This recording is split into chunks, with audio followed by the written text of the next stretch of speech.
सुप्रभात प्रिय विद्यार्थियों।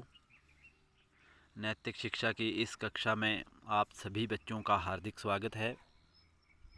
प्यारे बच्चों, आज हम नैतिक शिक्षा का पाठ 5 परमात्मा के नाम पढ़ेंगे, समझेंगे और इसके प्रश्नोत्तरों को करेंगे। तो आइए शुरू करते हैं। परमात्मा को किस किस नाम से पुकारा जाता है, इस पाठ के माध्यम से हम जानेंगे, समझेंगे।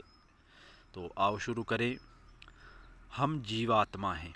हम लोग जो हैं, हम क्या है? जीव आत्मा हैं, अनेक हैं। परमात्मा हमारा स्वामी है और हम सभी का स्वामी जो है किसे माना गया है?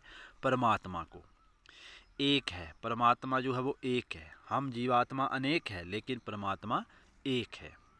वह परम प्रभु है, उसके अनंत गुण हैं। वो सभी का प्रभु है और उसके अनेक गुण हैं, बहुत सारे गुण हैं। हमारे अंदर कुछ अच्छे गुण होते हैं, कुछ बुरे गुण होते हैं, लेकिन परमात्मा में सारे ही अच्छे गुण हैं और बहुत सारे गुण हैं। अनंत गुण होने से उसके अनंत नाम हैं। जैसे परमात्मा के में कई सारे गुण हैं, तो उसी प्रकार परमात्मा के नाम भी जो है वो अनंत है। अनंत अर्थात जिसका कोई अंत ही नहीं है, बहुत सारे नाम हैं। वह पिताओं का पिता, पतियों का पति, प्रभुओं का प्रभु, दीनों का बंधु, शरणागतों का वत्सल और आत्माओं में सर्वश्रेष्ठ है। सभी से प्यार करने वाला जो है वो परमात्मा है।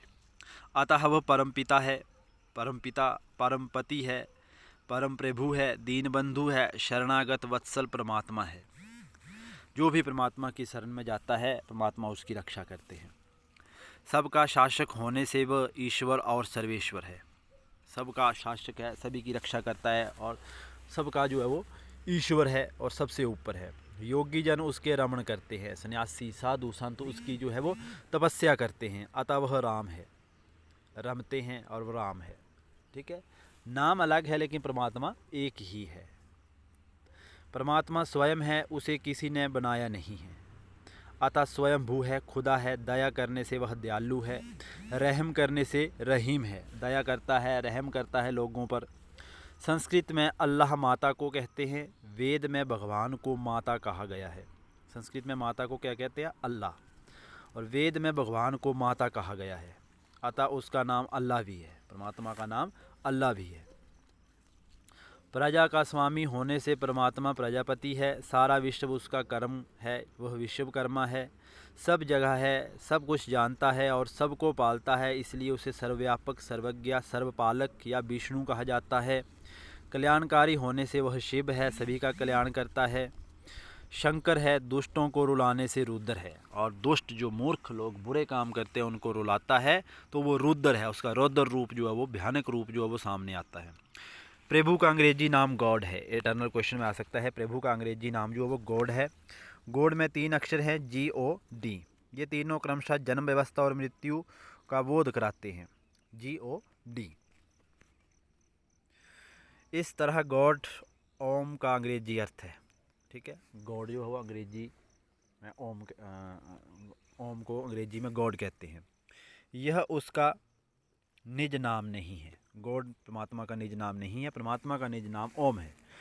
प्रभु के ये नाम गुणबोधक है, गौणिक है। प्रभु के ऐसे नाम अनगिनत है, असंख्य है, अनंत है।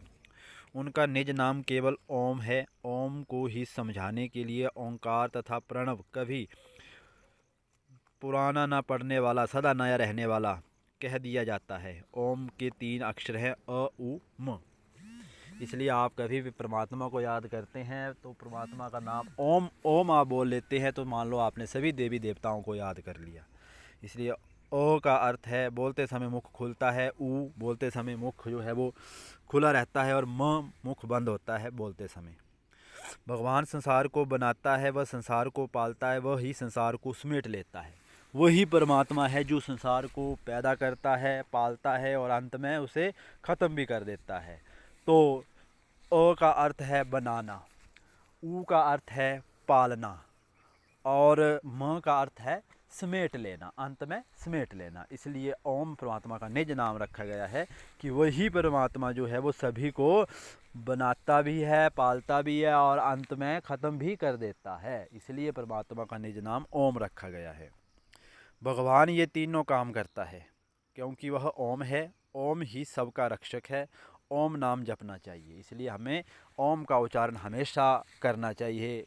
कोई भी काम शुरू करें तो हमें ओम का उच्चारण जरूर करना चाहिए, और हमेशा अपने अंदर से जितनी भी दुर्गुण, बुरी आदतें, बुरे गुण हमारे अंदर हैं उन्हें त्याग देना चाहिए और अपने मन को साफ़ सुथरा रखना है। आपने देखा होगा मंदिर में जाते हैं आप लोग तो क्या होता है, मंदिर में साफ़ सफाई होती है, बहुत ज़्यादा साफ़ सफाई मंदिर में होती है।